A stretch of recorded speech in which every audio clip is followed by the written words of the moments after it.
featuring Professor Ken and Reek in the Lion's Den.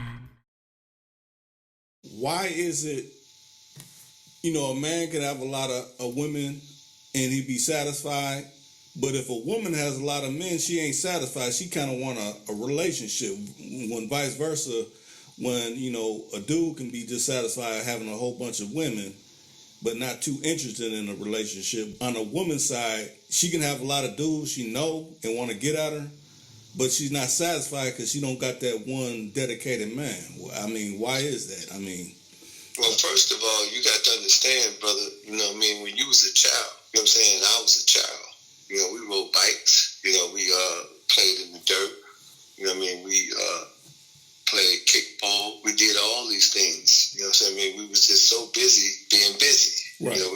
We were little kids, little boys, and boys do boy things. But with little girls, they play with dogs, they play house, and before they even get of age of marriage, they already thinking about marriage. They watching, stuff like, Princess and stuff like, fairy tale stories and stuff like that about how, the frog, she kissed the frog and they turned into this and all this little fairy tale stuff that goes on in the media, and on TV. They teach little girls to be, little princesses, to grow up to get married. So most young ladies, by the time they 17, they had already got their perception of what marriage is like. They had already played house. They had played with the dolls. They got the Barbie and the Ken doll. They skipping the Lou, and they saying they marry and so on and so forth. So before they even reach age of marriage, before they even get into a situation when they are ready to marry, they had already put that in their mind. They read novels. They read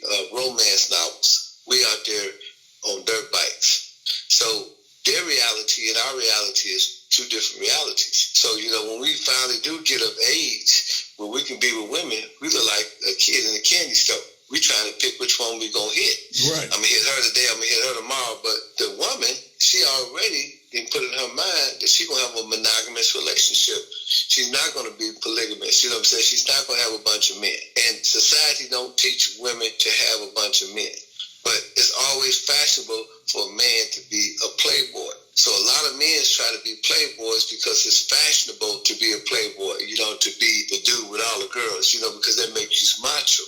Even when you're going to school, you talking this girl, you talking that girl, you talking that girl, and everybody like, man, he got all the girls. Your little partners be jealous of you and so on and so forth. But, you don't see women walking around talking about, I got all the boys. Now, in this 21st century microwave generation, this snap quick generation, we see a different variation of that. A lot of these women today, they don't grow up like that. They grow up twerking.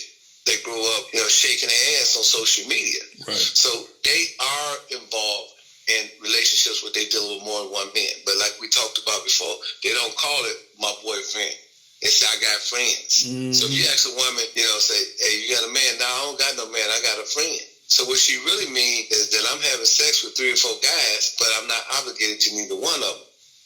This is the 21st century women. But, women were taught from their parents, from their moms and from their pops, to become young ladies and to get married and to look for the picket fence, the white picket fence. And, that was the narrative of old. Now we live in a society in the 21st century where these women, they got just as many men as they got. Like I'm in Atlanta, right? I live in Atlanta. Right. And the ratio of men and women is like 20 to 1. So it's like 20 men to every woman.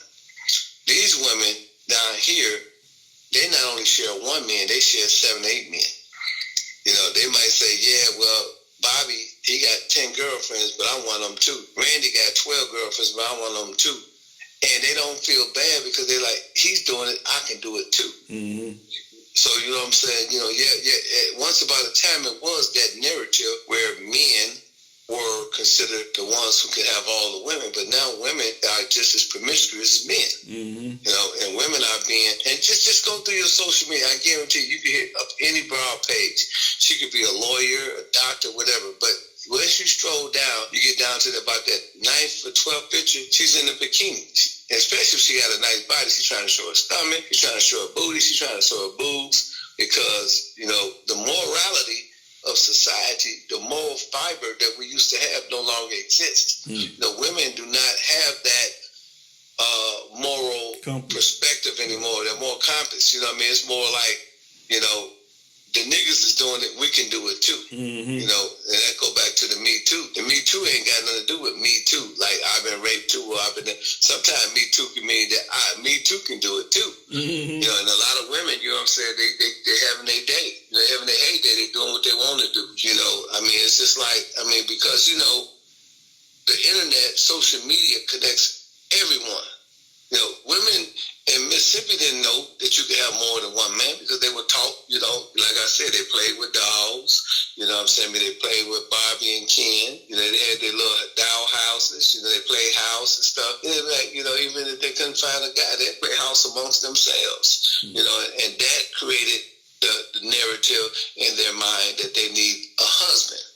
Now, when people look at social media, you got women from Mississippi twerking more than the women in New York or Chicago doing, because that's what social media did. It opened the women up to the world. When you open up the world, you know, I mean, you know, if your leader of the person that you're watching is a hoe, you're gonna become a hoe too. Like we talked about in the music, you know, Nicki Minaj and Cardi B, they'd drop it like it's hot in a minute. You know, I think it was Nicki Minaj who had a song about strippers, and she was actually playing a stripper in the video, you know, and she was shaking it and baking it just like the strippers do.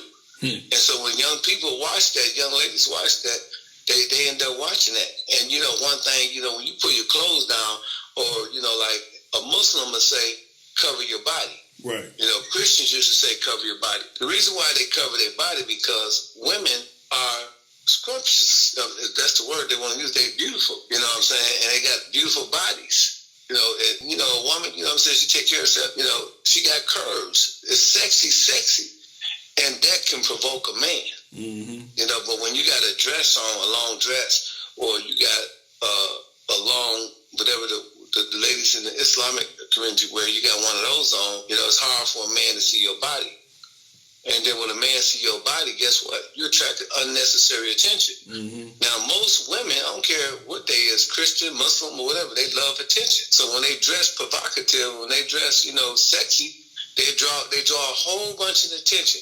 And all that attention does, right? Hear me now. All that attention does is make them feel like they're pretty.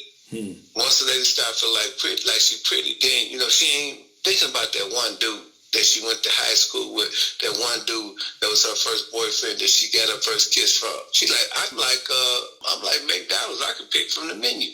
I can get number 6 or number 7 or number 8. I can pick any number I want, because now I realize that I'm beautiful because I'm showing my curves. I'm showing my body. And I realize that I have a body, and I realize that my body attracts men. It makes sense. It makes a whole lot of sense. So 20 years ago, yeah, we could say the guys had all the fun. Now I think that everybody having fun now. You know, matter of fact, they're having butt-naked fun in the sun.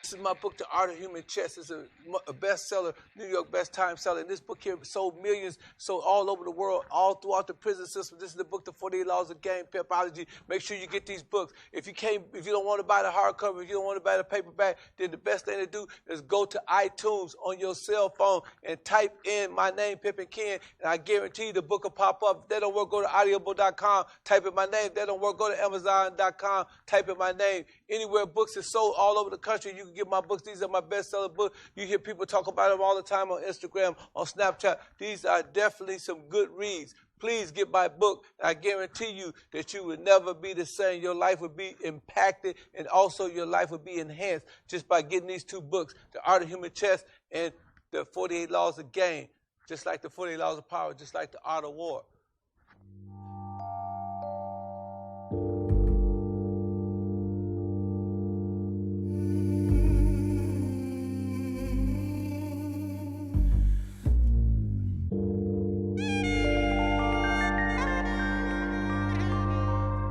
Too cool to count 24/7.